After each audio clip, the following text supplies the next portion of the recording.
Accelerate Game Changers Investor Summit 2019, and with Marie, the CEO of Capeesh. Could you tell me a little bit more about your company and what you're doing? Oh yeah, so Capeesh is a company that offers tailored language learning to companies that hire minority speakers.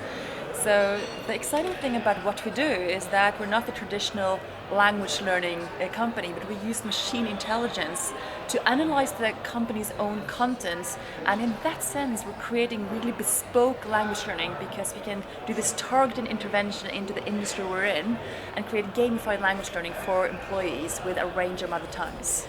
Okay, so where did you find the need for a company like this? Well, it's a fun story. It's like one of our founders actually has this problem himself. He came to Norway 5 years ago, and he was English at that time, or he's English, and he moved to this like remote place in Norway, Ridabuen, Hamar. He was a game developer, and when he came to Norway, he started his first job as an innovation consultant in the lottery, Norsk Tipping. Okay. And one of the challenges he found was that while there are tons of resources out there to help you integrate and learn a language, they are mostly focused on the general language, right?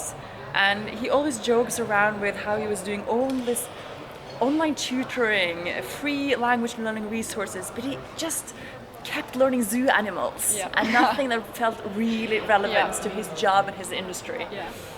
So, and he said the words he needed at work, right? It was the word specific for his domain. It was all this vocabulary that had to do with like the lottery, bonus, words like trekningskupong, like draw coupon in Norwegian, right? And he found that asking all his colleagues all the time what these words meant was kind of like stigmatizing, right? Because you come with so much competence, you're fully educated, you can bring so much into this company, but if you don't have the hard fact language in place, people could look at you as like less educated, or it feels stigmatizing. Mm-hmm. So he actually ended up like writing down all these phrases, all this vocabulary, everything he needed to perform at work. And that was like his idea into the language, the relevant language need though.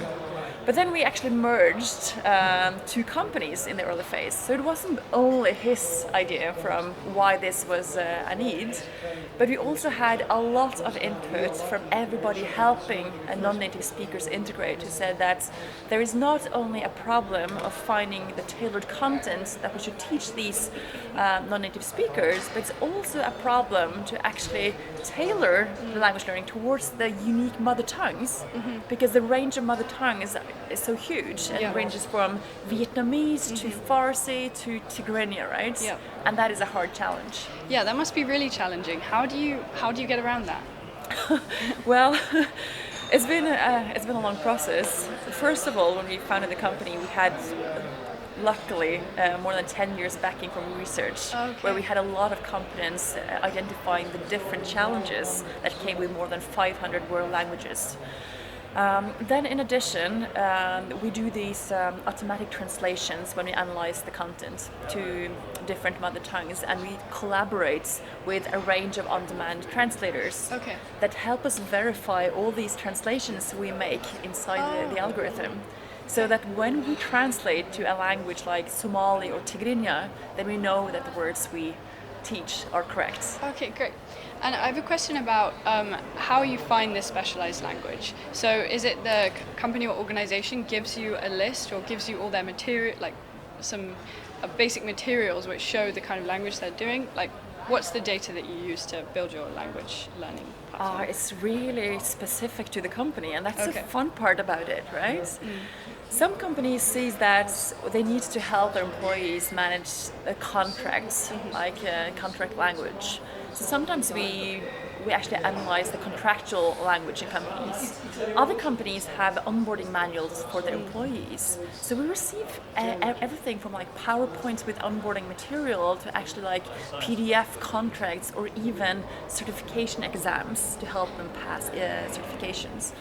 So that is the material we use, and then we we feed our algorithm with this type of material, and in the other end, we can then analyze what kind of phrases, vocabulary, compound words, difficulty levels, Yeah. distractors appear in those types of documents, and that becomes the basis of what we use to create the language learning course. Yeah, and in terms of feedback, how do you know that it's working? Like, how do you get those results? Well, when it comes like how do we know that we get those results, we have users and employees from a range of different companies. So first of all, we do a check with the companies. Like after the first analysis job, we work with specific industry professionals to verify that this is the type of content where they see a challenge. Yeah. And often the industry professionals know that there is a challenge with HSC and safety. There is a challenge because we have 90% failure rate on this type of certificate, Okay. which means that sometimes we know in advance Yeah. from the company side that this is challenging content. Yeah.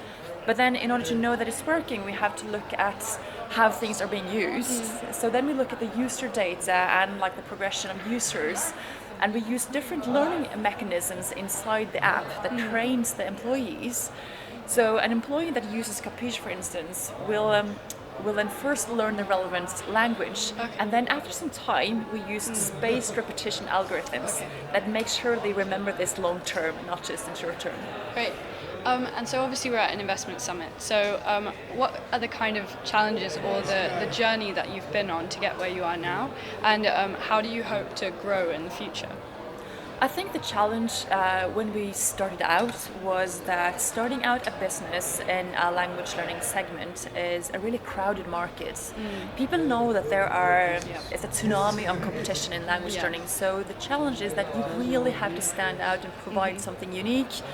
And when you're talking to investors, the really unique thing you have to claim is how you have found a sales model that actually works, how you have identified clients, target markets, prospects, and you can showcase that what you have both on the technology side, the team side, and the execution side is unique compared to the competition, which means that you could eat of the cake of like a $50 billion language learning market, right? Yeah. Yeah, that's great. And why do you think events like this are necessary, not just for your company, but for your fellow companies in Norway, especially when they want to reach more of an international investment market? I think it's challenging for Scandinavian companies in general, but I think especially like Norwegian companies, there's not too much venture capital in Norway in general, especially for those new industries being developed. Norway has a lot of like big industries, export markets, where like investors has tend to like gone, but for new industries, especially in IT, you have to go abroad to find the relevant investors. And for us, who is in the merger of language learning, it's somehow edtech, it's also corporate, but it's a global market, we need to speak to global investors. And then it's about creating this like window of exposition of these startup companies, right? Because it's not just Capeesh, there are so many companies in both IT but also other sectors, and especially those working in AI, right? Yeah, exactly. And we know that there are so many talented teams and companies with unique IP coming out from Norway now, so it's very attractive to international VCs as well. And I think what Accelerate has done here, where thing has not been, it's not just an event where you gather like the most thrilling startups in the Norway region startup scene, but it's also broadcasting these startups to other international investors that are not even here, but also want to look into this like window of opportunity in Norway. And how has your experience been so far in the conference? It's been a great experience. Talked to a lot of relevant people, not just the investors, but also startups, because this conference is not just startups in the sense you used to think about it, like younger than 5 years, scalable technology. You have companies here that are 8 to 9 to 10 years old as well. So you can see that the experience on the founder side here is huge, and it's a lot to learn from other players as well. A lot of like relevant and also engaged investors. And it's also been exciting to meet some of the bigger like VC funds internationally on your home base. Yeah. So I'm happy you've had a great experience so far, and I wish you all the best for the next few hours that we've got left here. Thank you. Thank you so much. Thanks.